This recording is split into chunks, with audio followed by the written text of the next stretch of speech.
Sir இது நான் சொல்லல சார். சார் முதல்ல பொறுமையா இருங்க, ரிலாக்ஸா இருங்க, ரிலாக்ஸ், கூலா இருங்க, கூல். சட்டசபை சூப்பரா போயிருக்குது போல. நேத்து இருந்த வேலையில பார்க்கவே முடியல. சொல்லுங்க. தைரியம் இருந்தா லாட்சி நிறுவனத்திலிருந்து 900 கோடி ரூபாய் திரு மு.க. ஸ்டாலின் அவர்கள் ஏற்று வாங்கினார்கள். தைரியம் இருந்தா சொல்லுங்க. சூப்பர். இரு, சட்டசபைலாம் பாக்குறது இருக்கட்டும். நீ எப்போ உன் லைஃபை பார்க்க போற? வரிக்கீஸுக்கு பார்த்து இப்ப கல்யாணமே வந்துருச்சு. நாம இன்னும் ஒரு முயற்சி கூட எடுக்காம உட்காந்துட்டு இருக்கிறோமே. சரி, இப்போ வரிக்கீஸ் குளிச்சுட்டு தான் இருக்கிறான். வேணா உங்களுக்கு ஃபோன் போட்டு பேசிடுவோமா? எதுவும் பிஸியா இருந்துட்டா? ஏன்னா இப்போ வரிக்கீஸ் குளிச்சுட்டு இருக்கிறான். அவன் வெளியில வந்த உடனே நாமளே பிஸி ஆயிடுவோம்.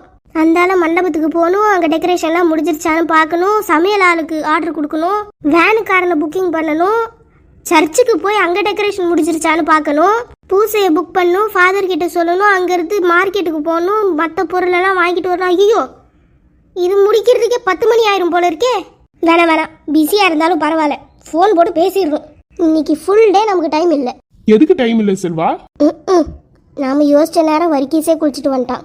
ஒன்றும் இல்லை வரிக்கீஸு, இன்னைக்கு ஃபுல்லாக நமக்கு டைம் இல்லைல்ல, அதை சொல்லிட்டு இருந்தேன். சரி, நீ ரெடி தானே? வா கிளம்பு, போகலாம். சாப்பிட்டுட்டு போலாம். இரு. ஆமால, இன்னைக்கு வேற எல்லாரும் சேர்ந்து பொங்கி வேற போடுறாங்க. நீதான் போய் மட்டுமே வாங்கிட்டு வந்த, உனக்கே ஞாபகம் இல்லையா? ஆமால, நானே மறந்துட்டேன். சரி வா உட்காரு, சமைச்சதுக்கு அப்புறம் அவங்களே கூப்பிடுவாங்க. ஆமா, என்ன பாத்துட்டு இருந்த? சட்டசபை வரிக்கீஸு நேத்து தான் நடந்துச்சு. நமக்கு எங்க பாக்குறதுக்கு டைம் கிடைச்சது. அதான் நீ குளிக்கிற வரைக்கும் பாத்துட்டு இருந்தேன். வாழ்க்கை ஒரு வட்டம் தலையில வந்து கொட்டுன்ற மாதிரி நியூஸ் சேனல் பக்கமே நம்ம சின்ன வயசுல இருந்து திரும்பல. ஞாபகம் இருக்கா வரிக்கீஸு? ஆமா, நாம தான் எந்த நேரமும் பாட்டு சேனலே வச்சு பாத்துட்டு இருப்போமே. போன் வாங்கினதுல இருந்து பாட்டை கூட போன்லயே கேட்டுக்கிறோம். நியூஸ் சேனல்லாம் பாக்குறவங்கள சரியான ஜோம்பின்னு நம்ம சொல்லிட்டு கிடப்போம். இப்ப நாமளே நியூஸ் சேனல் பாக்குறோமே, அப்ப நாம என்ன?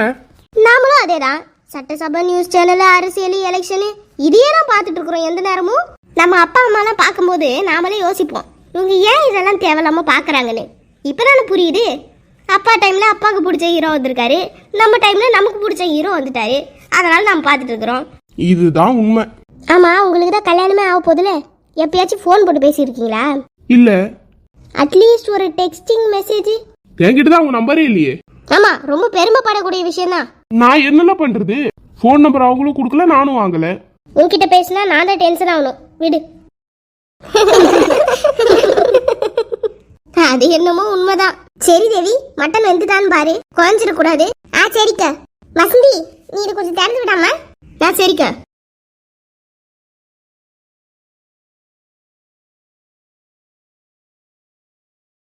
யாராவது சாப்பிட்டு பாருங்க. வசந்தி, என்கிட்ட தட்ட கொடு, நீ சாப்பிட்டு பாரு. நீங்க தானே வச்சீங்க, நீங்களே சாப்பிட்டு பாருங்க. நீயே சாப்பிட்டு பாரு வசந்தி. வச்சவங்களுக்கு ருசி தெரியாது, நாம உட்காந்து பார்த்து தானே இருந்தோம். நாம திண்டாதான் நமக்கு தெரியும். சரிக்கா, இந்தாங்கக்கா தட்டு.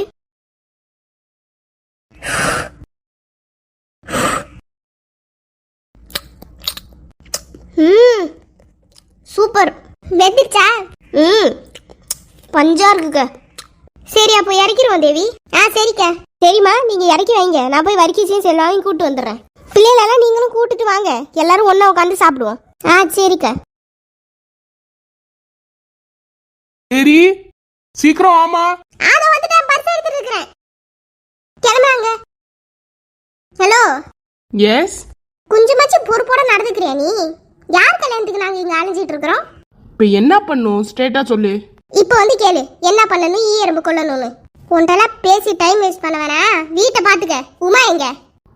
உமா எந்த நேரமும் நான் என்ன பாக்கெட்ல வச்சுக்கிட்டா சுத்துறேன். உமா வீட்டுக்கு போயிருக்கிறா, வருவா இப்போ. உன்ன மாதிரி ஆளுகிட்ட வீட்டை விட்டுட்டு போறதுக்கு பயமா இருந்துச்சு, அதனால தான் உமா எங்கன்னு கேட்டேன்.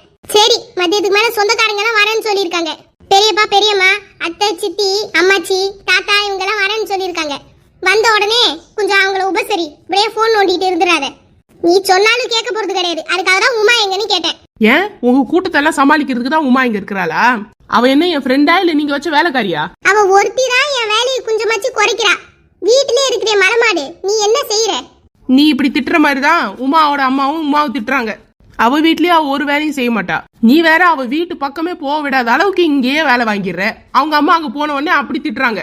அவ இங்க எவ்வளவு வேலை செய்யறான்னு அவங்க அம்மாக்கு தெரியுமா?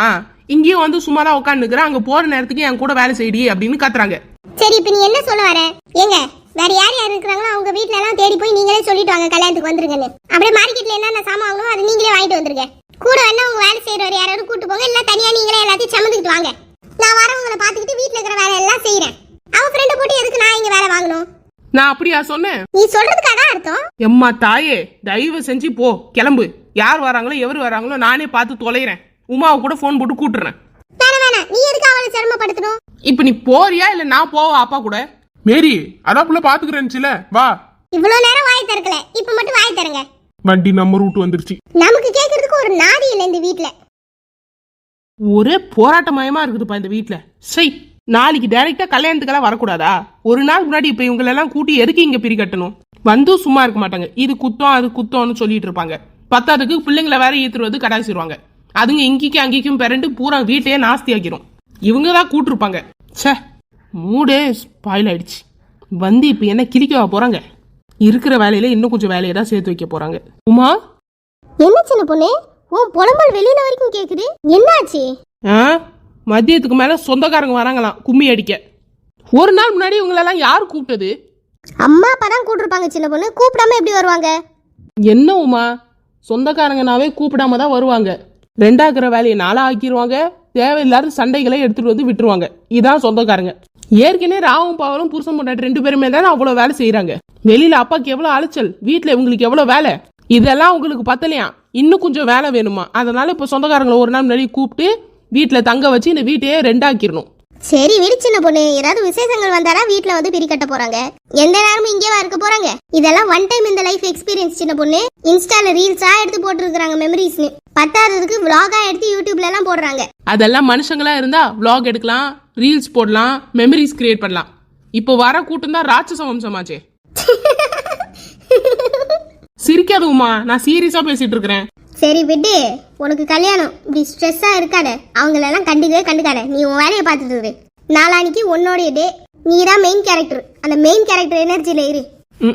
இவங்கெல்லாம் வர்றது கேட்ட உடனே என் எனர்ஜியில இடி விழுந்துருச்சு. சரி ஃப்ரீயா விடு, பாத்துக்கலாம். இன்னும் 2 நாள் தானே, நாளைக்கு அங்க போயிருவோம், நாளானிக்கு கல்யாணம். இதுக்கு எதுக்கு இவ்வளவு ஸ்ட்ரெஸ் எடுத்துக்கிற? விட்டு பாத்துக்கலாம். போஸ்டர் செம்மையா இருக்குது வரிக்கிசு. இனி நாம வாங்கின பொருள் எல்லாம் எடுத்துக்கிட்டு வீட்டுக்கு போலாம் செல்வா. சரி வரிக்கிசு, சர்ச்சிலையும் வச்சாச்சு, இங்கேயும் வச்சாச்சு. இன்னும் சின்ன பொண்ணு தெருவுக்கு மட்டும் வைக்கணும்ல? அங்க வைக்கணுமா வேணாமான்னு முதல்ல அவங்க கிட்ட கேட்டாகணும். அப்படியே நாம எடுத்துட்டு போய் வச்சுட்டு வர்றது இல்ல. இதுக்குதான் ஃபோன் நம்பர் வாங்கி வச்சுக்கணும். ஃபோன் நம்பர் இருந்திருந்தா இந்நேரத்துக்கு டக்குன்னு ஃபோன் போட்டு கேட்டுருக்கலாம்ல. இப்ப அந்த ஒரு பேனர் என்ன பண்றது? அம்மா கிட்ட கேட்க சொல்லுவோம். சரின்னா பசங்களை கூட்டிட்டு போய் இப்பயே வச்சுட்டு வந்துடலாம். வேணான்னா ரிசப்ஷன் ஹாலுக்கு முன்னாடி வச்சிட வேண்டியதான். ஆமால, அங்கேயும் பேனர் வைக்கலாம். நான் கூட பயந்துகிட்டே இருந்த ஒரு பேனர் வேஸ்ட் ஆயிடுச்சு என்னமோன்னு. தம்பி, சொல்லுங்கண்ணே. பேனர் கட்டி முடிச்சிட்டு வீட்டுக்கு போயிருங்கப்பா. வேலை இருந்தா கூப்பிடுறேன். நல்லா இறுக்கமா கட்டி வைங்கப்பா. சரிண்ணே. செல்வா, போய் பைக் எடுப்போ. என்ன செல்வா, அங்க இருந்து வர? யூட்டன் அடிச்சு வந்த வரைக்கும் பா ஏறு.